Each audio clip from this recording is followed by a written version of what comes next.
बिस्मिल्लाहिर्रहमानिर्रहीम। इंशाल्लाह आज आपके साथ करूँगी सूरत निसा की आयत नंबर 43 इसका तर्जुमा और तफसीर आपके साथ बयान करूँगी।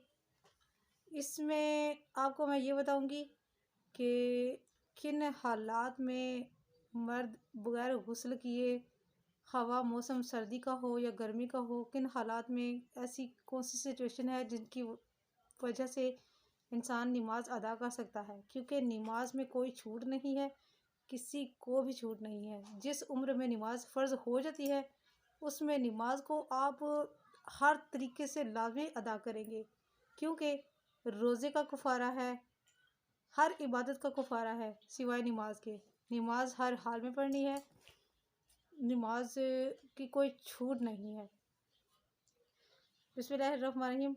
ऐ ईमान वालो, ना करीब जाओ नमाज के जबकि तुम नशे की हालत में हो, यहाँ तक कि तुम समझने लगो जो ज़ुबान से कहते हो, और ना जनाबत की हालत में मगर ये कि तुम सफ़र कर रहे हो, यहाँ तक कि तुम गुस्ल कर लो। और अगर हो तुम बीमार या सफ़र में, या आए कोई तुम में से क़ज़ाए हाजत से, या हाथ लगाया हो तुमने बीवियों को, फिर ना पाओ तुम पानी, तो इस सूरत में तयम्मुम कर लो पाक मिट्टी से। और इसका तरीका ये है कि हाथ फेरो अपने चेहरों पर और अपने बाजुओं पर, और बेशक अल्लाह माफ़ फरमाने वाला है, बड़ा बख्शने वाला है। बेशक ऐ ईमान वालो, नमाज के करीब ना जाओ जब तक कि तुम नशे की हालत में हो। अल्लाह ताला ने फरमाया है कि जब तुम नशे की हालत में हो तो नमाज के करीब ना जाओ, क्योंकि तुम्हें नहीं पता होता कि तुम क्या कह रहे हो या क्या पढ़ रहे हो। इसलिए सैयदना फ़ारूक आज़म रज़ी अल्लाह ताला अन्हो को नबी करीम सल्लल्लाहु अलैहि वसल्लम ने ये आयत मुबारक सुनाई वही नाज़िल होने के बाद।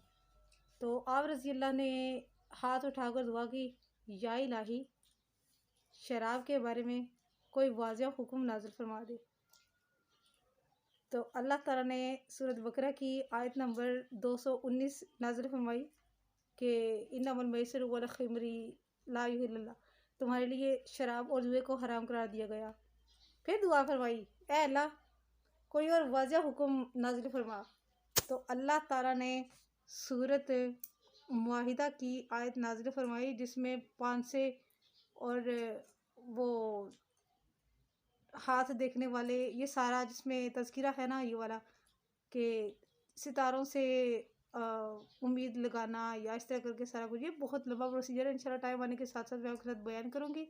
लेकिन ये कि अल्लाह ताला ने तब वो आयत नाज़िल फरमाई कि नमाज को इन हालात में अदा नहीं करना, बल्कि शराब की पहले ममानत नहीं थी, लेकिन इसको फिर मना कर दिया गया। और ख़ता के पहले शराब को हराम करार नहीं दिया गया था कुरान करीम में।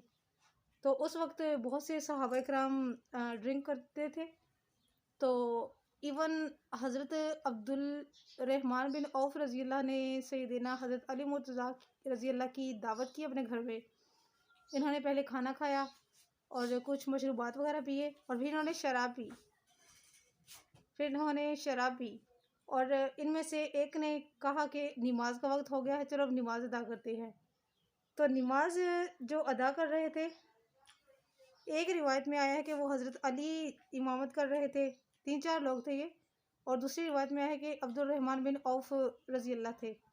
खैर जो भी थे, इन्होंने सूरह फातिहा के बाद सूरह काफ़िरून की तिलावत की, और उन्होंने इसको थोड़ा ना गलत करके ना, अल्फाज यहाँ पर मौजूद हैं लेकिन मैं अदा नहीं करना चाहती, मैं अपनी ज़ुबान से वो अल्फाज अदा नहीं करना चाहती कि किस तरह करके इन्होंने जो है ना वो उन अल्फाज में ना गलतियाँ की, जुमलों में गलतियाँ कर दी।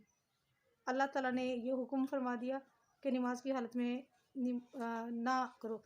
इसके बाद मुकम्मल कम्प्लीटली तौर पर शराब को हराम करार दिया गया। इवन हर नशा हराम है जिससे इंसान के ज़हनी, फिज़िकली इंसान को साइड इफ़ेक्ट्स लाहक होते हों, हर वो नशा हराम है, क्योंकि वो सारा जो है वो सारा फिर ख़ुदकुशी में आ जाता है। और इसमें और भी बहुत सारी जो है ना वो चीज़ें हैं, इंसान का दिमाग काम करना छोड़ देता है, ज़हनी तौर पर, फिज़िकली तौर पर इंसान मजबूर हो जाता है। इसलिए इसको हराम ही जब ये आयत करीमा नाजिल हुई तो एक मुनादी की ड्यूटी हज़रत साद रज़ी अल्लाह की ड्यूटी लगाई गई कि वो मस्जिद के करीब या घरों के आसपास या जब नमाज का वक्त हो जाए तो वो मुनादी लगाए कि कोई शख्स नशे की हालत में मस्जिद में दाखिल ना हो।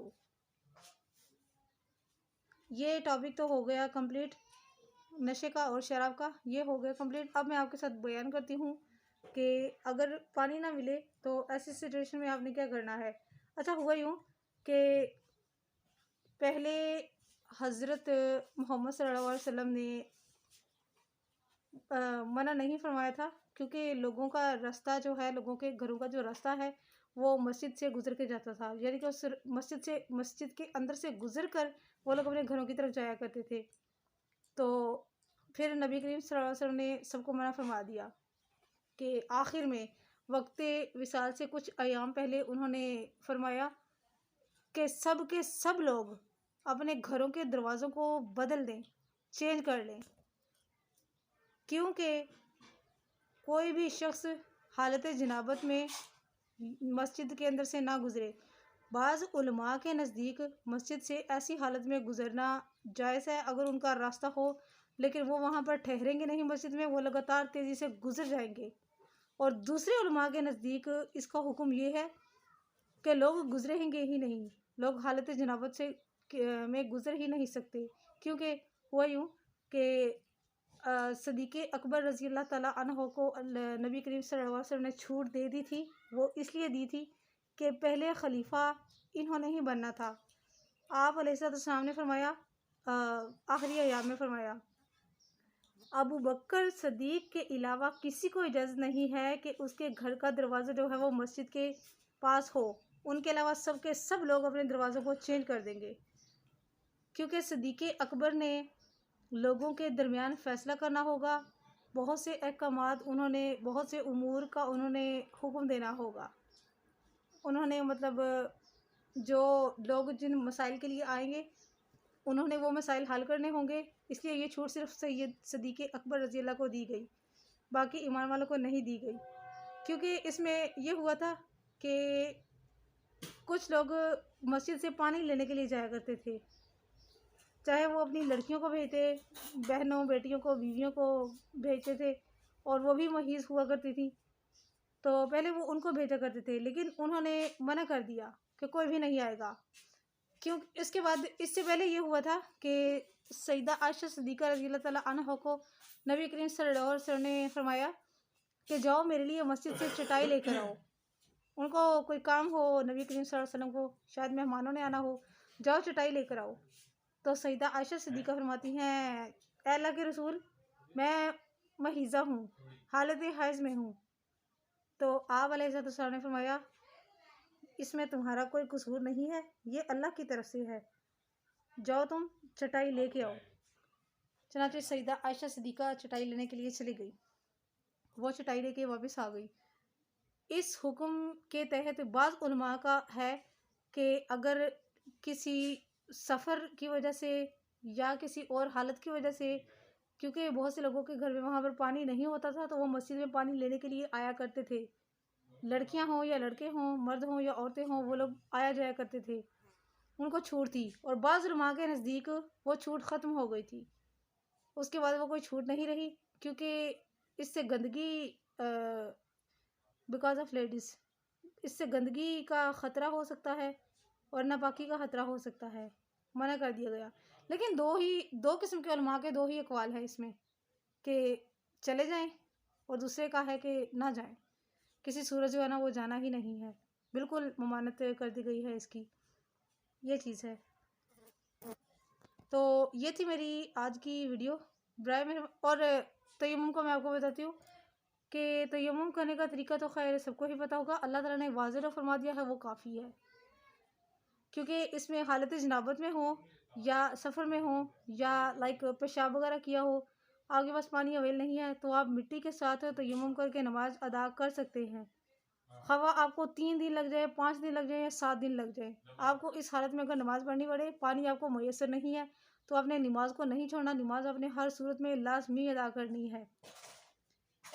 होगा होगा ये क्योंकि इससे होता ये है कि अगर तो आपके पास पानी अवेल ही नहीं है, यानी 100 मील से दूर पानी का आपको है कि वहाँ पर होगा या जैसा भी होगा, अगर होगा तो तब आपने पाक मिट्टी से तयम्मुम करना है। क्योंकि कुरान करीम में 3-4 मुकामात पर जिक्र है कि दुनिया की सारी ज़मीन को तुम्हारे लिए जाए नमाज बना दिया गया और दुनिया की सारी मिट्टी को तुम्हारे लिए पाक कर दिया गया। वो पाक इसीलिए कर दिया गया ताकि तुम तयम्मुम करके नमाज अदा कर सको।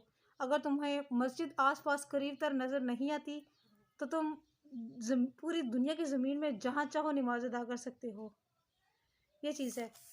तो ये थी मेरी आज की वीडियो। बराए मेहरबानी सदके जारी की नियत से शेयर कीजिएगा और जिसने अभी तक मेरे चैनल को सब्सक्राइब नहीं किया वो सब्सक्राइब भी कर लीजिएगा। जज़ाकल्लाह खैर।